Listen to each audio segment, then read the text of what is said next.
Hello and welcome. इस lecture में हम पढ़ेंगे historical background of Indian constitution. Indian constitution की हिस्ट्री के बारे में कि कैसे ब्रिटिशर्स आए और ब्रिटिशर्स ने कंपनी रूल और क्राउन रूल चलाया यहाँ पे इंडिया में। हम सर ये सब क्यों पढ़ रहे हैं? हिस्ट्री में तो ये सब कुछ पढ़ना ही है मॉडर्न इंडिया में। हम ये पॉलिटी के पार्ट में क्यों पढ़ रहे हैं?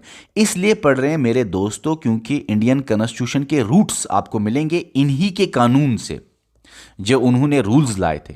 खासकर मैं आपको बताऊं, गवर्नमेंट ऑफ इंडिया एक्ट 1935 की बहुत सारी बातें इंडियन कॉन्स्टिट्यूशन में आपको मिलेंगे। तो इसलिए ये थोड़ा सा पढ़ना है। हालांकि हिस्ट्री के मॉडर्न इंडिया में ये बहुत डिटेल से पढ़नी होती हैं ये बातें। इस लेक्चर से पहले मैंने दूसरी स्लाइड्स बनाई थी जिसमें मैंने historical background of Indian constitution के साथ साथ हिस्ट्री भी बहुत कवर की थी, हद से ज़्यादा। Battle of Buxar, battle of Plassey और भी बहुत सारे बैटल्स और मुगल्स के बारे में थोड़ा सा। फिर मुझे लगा अरे नहीं, हम तो पूरा का पूरा हिस्ट्री में जा रहे हैं और जो हमारे नए बच्चे हैं वो तो लेक्चर को देख के डर जाएंगे कि इतना ज़्यादा एक साथ। तो मैंने सोचा कि क्यों ना इंडियन कॉन्स्टिट्यूशन के हिसाब से ही, पॉलिटिकल एंगल से हिसाब से ही, पॉलिटी के हिसाब से ही पढ़ाया जाए। और लक्ष्मीकांत में ये ब्यूटीफुली लिखा गया था तो मैंने सोचा ना, ज़्यादा नहीं होना चाहिए और वो चीज़ें तो हमको डिटेल में पढ़नी है मॉडर्न इंडिया में। चलिए स्टार्ट करते हैं हमारा topic, historical background of Indian constitution. तो देखिए मेरे दोस्तों, आपको याद क्या रखना है। एडी 1600 में ब्रिटिश से आपको पता है ब्रिटेन है, ब्रिटिश से एक कंपनी निकल के आई, ईस्ट इंडिया कंपनी।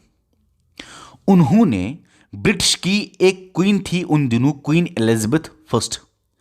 तो ब्रिटिश की क्वीन जो है क्वीन एलिजाबेथ फर्स्ट, उससे एक कंपनी ईस्ट इंडिया कंपनी ने चार्टर मांगा, इजाजत मांगा। किस बात का इजाजत मांगा? कि हम जाएंगे ट्रेड करने के लिए। कहां जाओगे आप ट्रेड करने के लिए? East of Cape of Good Hope. अब ये लाइन मैंने बोली इसलिए ये मेरे को समझानी पड़ेगी। ये भाई सॉरी इंडिया नहीं, ये साउथ अफ्रीका है। और यहाँ पे ये साउथ अफ्रीका, यहाँ पे इंडिया है। चलो इंडिया है, ये इंडिया है, ये अफ्रीका है। अब ये है ब्रिटिश आ रही है यहाँ से केप ऑफ गुड होप यहाँ पे है और फिर इंडिया जा रही है, इंडोनेशिया जा रही है, फिलीपींस जा रही है, चाइना जा रही है, बाकी जगहों पे जा रही है। सिर्फ इंडिया नहीं गई, बाकी और जगहों पे भी गई ईस्ट इंडिया कंपनी। ये जो पॉइंट है इसको बोलते हैं केप ऑफ गुड होप। अब मेरे मुंह से ये निकला इसलिए बताना पड़ेगा, नहीं तो आप कंफ्यूज हो जाओगे। देखो मेरे दोस्तों कि ये जो ब्रिटिश की ईस्ट इंडिया कंपनी है वो यहां से, ये जो केप ऑफ गुड होप है इसके इस साइड ईस्ट के साइड, जिसमें इंडिया, इंडोनेशिया, मलेशिया, बाकी चीजें आते हैं, east of Cape of Good Hope में। केप ऑफ गुड होप आपको समझ आया?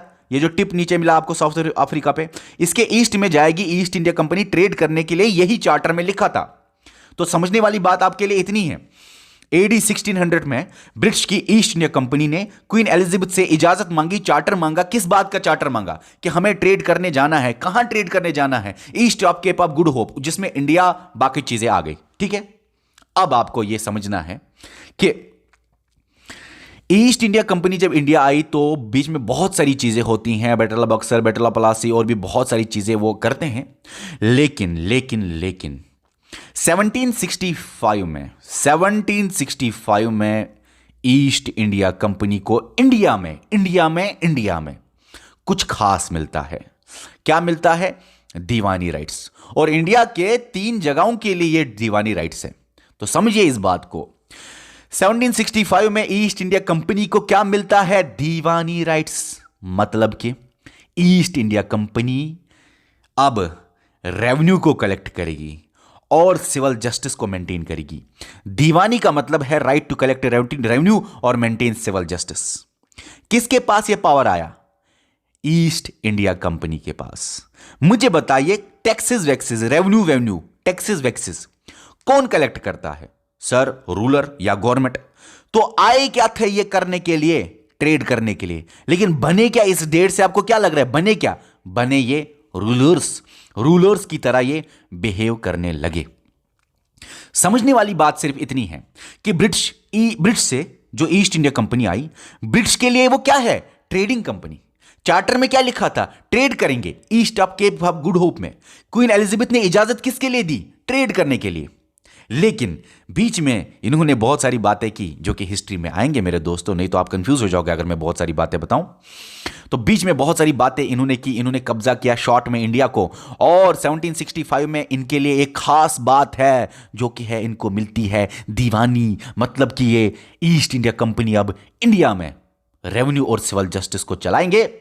मतलब कि ईस्ट इंडिया कंपनी अब इंडिया में ट्रेडर्स से रूलर्स की तरह बिहेव करने लगे। एक बात याद रखना, दीवानी राइट्स इनको मिली कहां कहां पे रेवेन्यू और सिविल जस्टिस चलाएंगे, कहां पे? बंगाल, बिहार और उड़ीसा, ये तीन याद रखना, भूलना नहीं। इंडिया में ये तीन जगहों पे ये दीवानी राइट्स इनको मिले। अब आपके दिमाग में एक सवाल तो आता होगा, भाई ईस्ट इंडिया कंपनी को ये दीवानी राइट्स क्यों दिए गए? क्यों ऐसा क्या हुआ? वैसे हिस्ट्री में पढ़ना है, लेकिन एक बात कहूंगा मैं, अगर जो मैं अभी ये 30 सेकंड्स या 1 मिनट के अंदर बोलने वाला हूं, अगर किसी नए बच्चे को समझ नहीं आया तो कोई टेंशन मत लेना, वो हिस्ट्री में डिटेल से पढ़ना है। देखो भाई, 1765 में ये दीवानी राइट ईस्ट इंडिया कंपनी को मिलना, ये रिजल्ट था बैटल ऑफ बक्सर का। बैटल ऑफ बक्सर का ये रिएक्शन था, बैटल ऑफ बक्सर का ये रिजल्ट था। 1764 में बैटल ऑफ बक्सर होता है, आपको ये पता ही होगा। मैं जो बताने जा रहा हूं अगर समझ भी ना आए अच्छी बात है। बैटल ऑफ बक्सर जो हुआ आपको पता ही होगा किसके दरमियान? ईस्ट इंडिया कंपनी के दरमियान, जिसका हेड था मुनरो, और वर्सेस मतलब और वहां से मीर कासिम था और सुजाऊ दौला था, है ना, और था शाह आलम सेकंड था। इन तीनों को मिला के और ईस्ट इंडिया कंपनी मिला के इन जंग होती है। ईस्ट इंडिया कंपनी जीतती है कहां पे? बैटल ऑफ बक्सर में। बक्सर जगह है बिहार में। और इस जीतने के बाद एक ट्रीटी होती है, आपको पता है ब्रिटिशर्स जंग करते थे फिर ट्रीटी करते थे। ट्रीटी होती है ट्रीटी ऑफ इलाहाबाद, और ट्रीटी ऑफ इलाहाबाद में ही ये बताई गई ये बातें। इलाहाबाद जगह है, लोकेशन है, वहां पर ट्रीटी हुई, इसलिए treaty of Allahabad. Treaty of Allahabad किस किस के दरमियान हुई? शाह आलम सेकंड के दरमियान और रॉबर्ट क्लाइव के दरमियान, है ना, यही था ना। कहीं पे अगर गलत हुआ मैं तो बताना नीचे, याद नहीं आ रहा पूरा, लेकिन यही है। तो रॉबर्ट क्लाइव और शाह आलम सेकंड के दरमियान ट्रीटी होगी। कौन सी ट्रीटी? Treaty of Allahabad. अब ट्रीटी ऑफ इलाहाबाद में ही इस रॉबर्ट क्लाइव मतलब कि ईस्ट इंडिया कंपनी को मिलता है दीवानी राइट्स। अब जो ये मैंने बातें बताई समझ नहीं आई, बहुत अच्छा है। समझ क्यों आएगा? जल्दी तो बताया, क्यों समझ आया आपको? बताना नहीं था वहां पे, ओके यहां पे बताना नहीं था। चलिए कोई बात नहीं, समझ नहीं आया, आगे समझ आएगा जब हम पढ़ाएंगे डिटेल से मॉडर्न इंडिया। 1765 में ये जब मिला तो 1765 के चलते ईस्ट इंडिया कंपनी के ऑफिसर्स, सर्वेंट्स रिच हो गए, लेकिन ईस्ट इंडिया कंपनी पुअर हो गई। ये सर क्या बता रहे हो? कंपनी पुअर हुई, अब तो वो टैक्स भी कलेक्ट करने लगे। कंपनी पुअर हुई, लेकिन कंपनी के जो ऑफिशियल्स हैं वो रिच हुए। अब यही बात समझाने के लिए थोड़ा सा नीचे लाता हूं, फिर मैं आपको समझाता हूं एक इंपॉर्टेंट बात। 1765 में ये दीवानी मिली, आपने अभी देखा ऊपर, ये डेट याद रहा ना 1765, ओके सर दीवानी मिली। 1765 से लेके 1772 मतलब इस डेट से पहले की बात, कंपनी रूल आने से पहले। 1765 से 1772 तक क्या हुआ?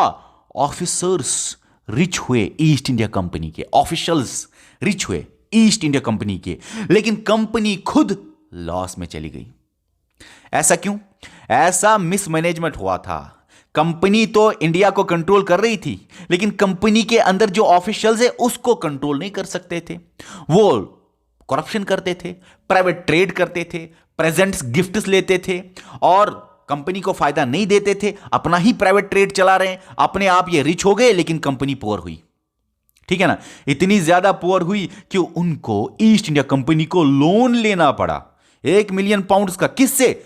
जहां से ये कंपनी आई थी, ब्रिटिश गवर्नमेंट से। ब्रिटिश गवर्नमेंट ने बोला, अरे भाई कंपनी, तुम तो गए थे ट्रेड करने के लिए, तुम तो बोल रहे हो इंडिया में लॉस हुई, आपके ऑफिसर्स बड़ी बड़ी गाड़ियों में चल रहे हैं, इतने सारे रिच हो गए ऑफिसर्स, ये क्या माजरा है? तो ब्रिटिश गवर्नमेंट ने लोन तो दिया, लेकिन लोन के साथ साथ बोला कि अब हम आपको इंडिया में क्या करोगे आप, उसका हम कंट्रोल करेंगे आप पे। हम आपको कंट्रोल करेंगे कि आप कैसे इंडिया को चलाएंगे, अपने हिसाब से आप इंडिया को नहीं चलाएंगे आप, और खासकर हम आपके ऊपर कंट्रोल रखेंगे ताकि आपके officers private trade, bribe, corruption ना करे। क्योंकि देखो भाई, अगर ईस्ट इंडिया कंपनी का ऑफिसर रुश्वत लेगा तो खुद तो फायदा आएगा, लेकिन कंपनी को तो लॉस होगा ना, है ना। ये मिसयूज करने लगे दस्तक। अब दस्तक क्या है, मिसयूज क्या है, समझिए नहीं, छोड़ो इस बात को, ये ज्यादा हो जाएगा। मतलब कि इसके पास एक दस्तक होता था, वो ये मिसयूज करता था, वो ये दूसरे बंदे को देता था, वो इसका दस्तक यूज करता था, इससे पैसे लेता था। मतलब इन शॉर्ट ये खुद रिच होता था, लेकिन कंपनी, जिस कंपनी के अंदर काम करता था, वो कमजोर होती जा रही थी। यही तो मैंने आपको बोला